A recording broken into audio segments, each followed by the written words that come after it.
Should you film or document a funeral?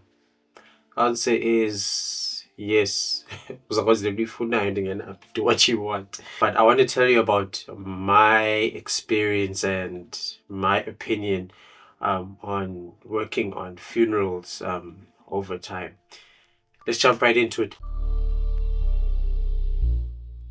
I was always of the opinion or of the idea initially, Uguti, I don't see a point in documenting funerals the same way you would document a wedding, take pictures at a wedding, hire a photographer to take pictures at a funeral.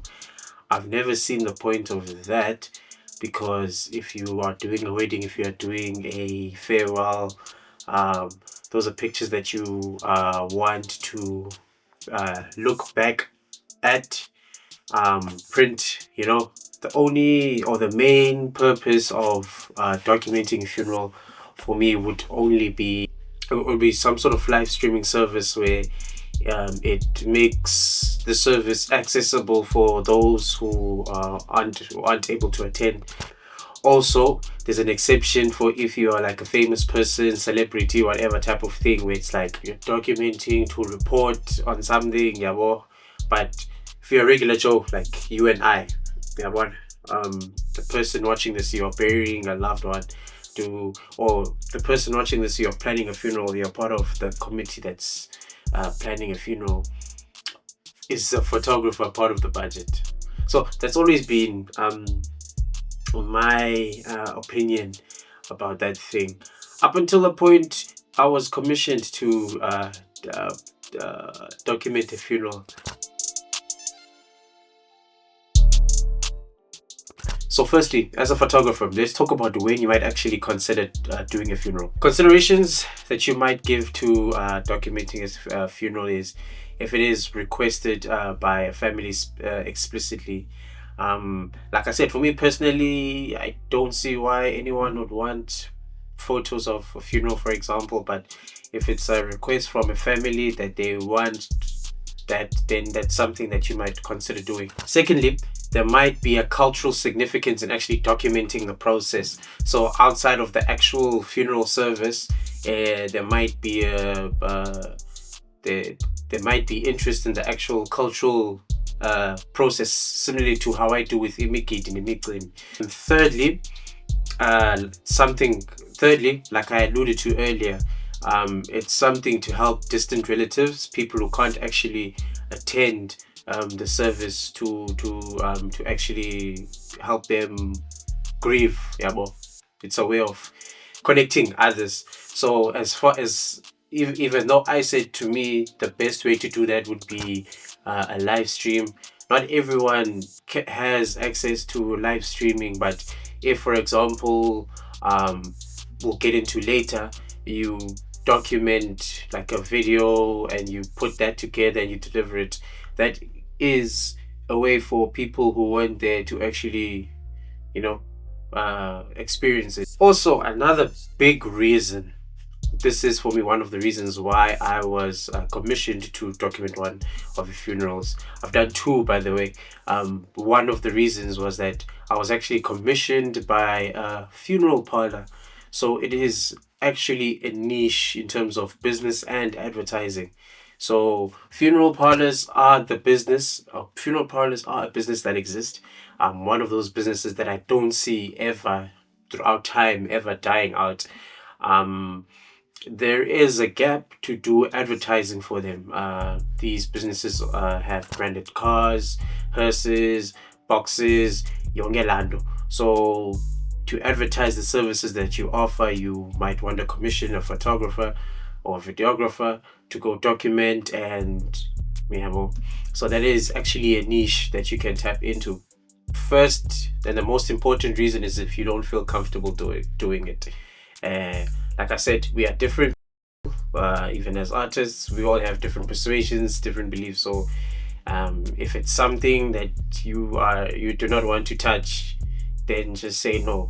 As much as you are free to work on whatever you want, you're also free to work on whatever you want. So the biggest reason is if you don't feel comfortable. Also, another reason is Maybe it might be something you might want to avoid, specifically if there is conflict within the family. I've been in situations, not particularly having to do with funerals, but in situations where if you're documenting or if you're taking photographs of a family where it just gets messy, and you also now have to sort of, in order to get your payment after doing the job, for example, you sort of have to like uh, jump between one half and the other half of a feud. Just, that's a whole thing you do not want to get into. If you are expected to shoot without clear guidelines, and you, in doing your following up on what's expected of you, you are very unsure, again, save yourself the trouble, say no.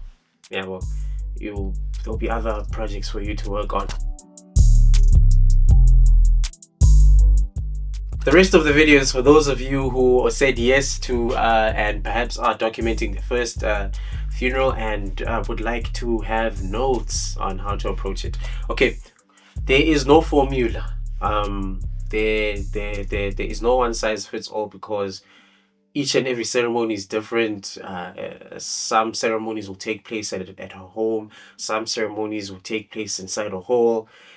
Some you might be commissioned to do for a person who's decorated. There is no formula. It is up to you in terms of your own skill to do your own judgment in terms of the actual technical aspects on how you're going to document it. But I will give you some guidelines on things that you can expect. Number one, I always say, before you get there, communicate with your client, communicate with the family. Make sure you guys are on the same page long before you guys get there. Last thing you want is you trying to get a hold of a family member on the day where it's more likely that you're not going to be able to get a hold of them, because they're probably going to be doing up and down and they won't have time to address you adequately. So try to make sure you are clear, communicate, make sure you are clear before you get there on the day. Next thing, I'm not one for dress code. You're an artist, you're gonna do what you want, but try not to stand out. Unlike typical, unlike any other event where it's celebratory, or not surrounding death and people grieving, where everybody is guaranteed to pull up in all black. Try not to stand out. Try be as invisible as possible. You don't want to drag too much attention to yourself. Density, of course, carrying a camera will always be will always drag you some attention, but density, do the best you can to be, as you're trying to be, invisible.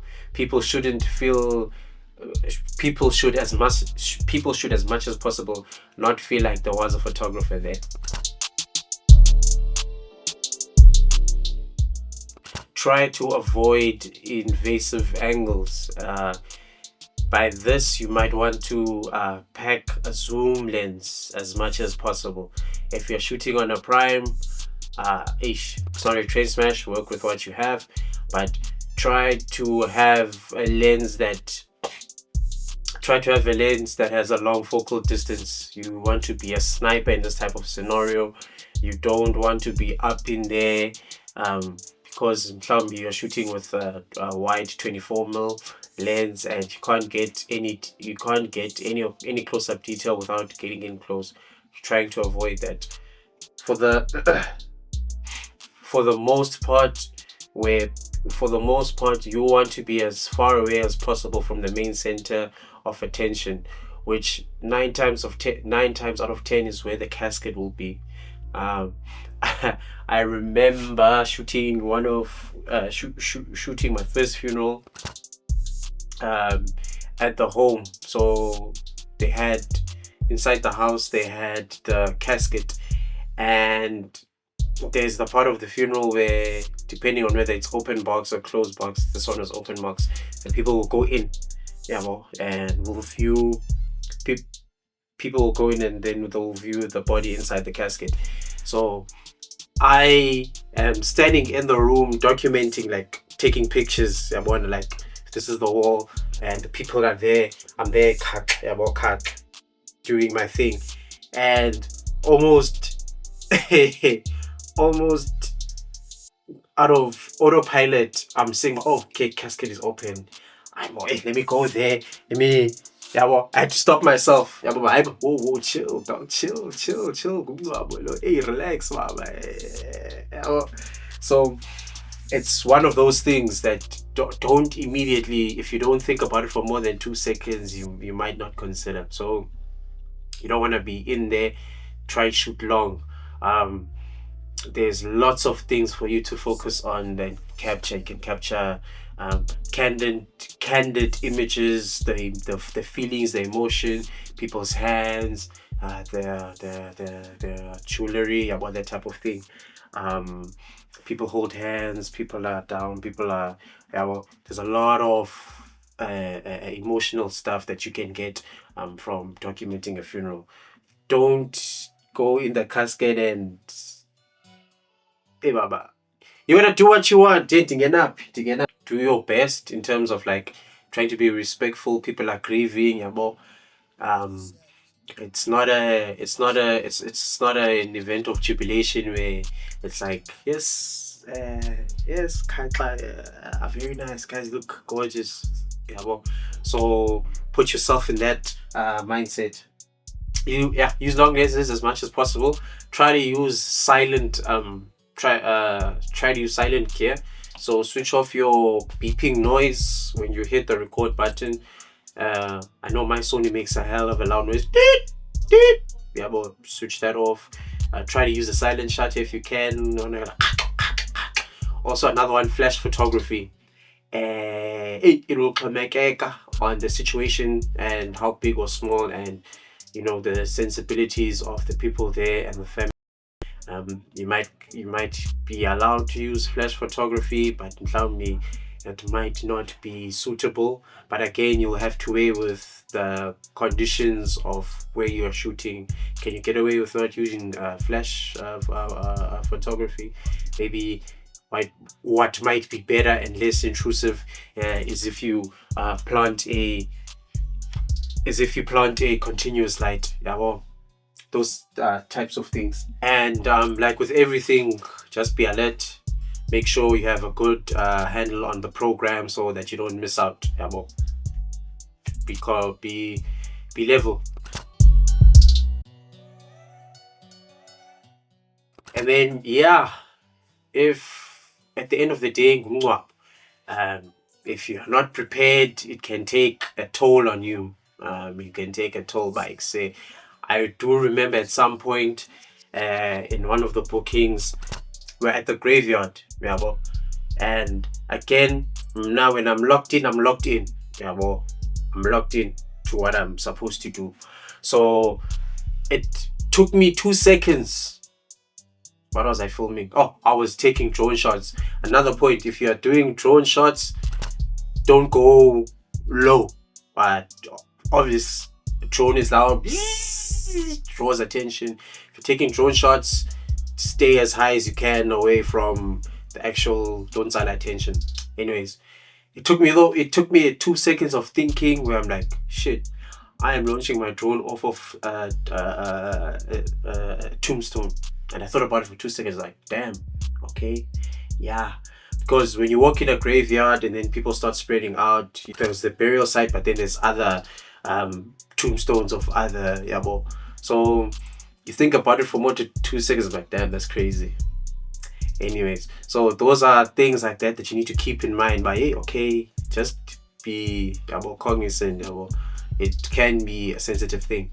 If you've shot a funeral and you're happy to do it again, and it wasn't something that took a toll on you, reflect and just make sure it's something you're good to do, because if you do one and you do a good job, you will get more requests to do more. And remember, it is a funeral, and consider that is the weight of someone's last goodbye put on your shoulders.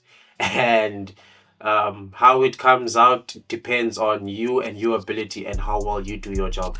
Otherwise, pressure. But yeah, with that being said, just wanted to talk about it as something that I thought that crossed my mind. Otherwise, would you shoot a funeral? Yes, no, why? Let's have a discussion down in the comments below. Also, if you are a non-photographer but someone who happens to be part of the process of arranging a funeral, is a photographer part of that budget? Yes, no. Did I give you reasons to consider why? Did I give you reasons to consider why not? Yeah, let's have discussion right there down below the like button. Alright, thank you for watching, thank you for your time. I will see you guys around. Ciao.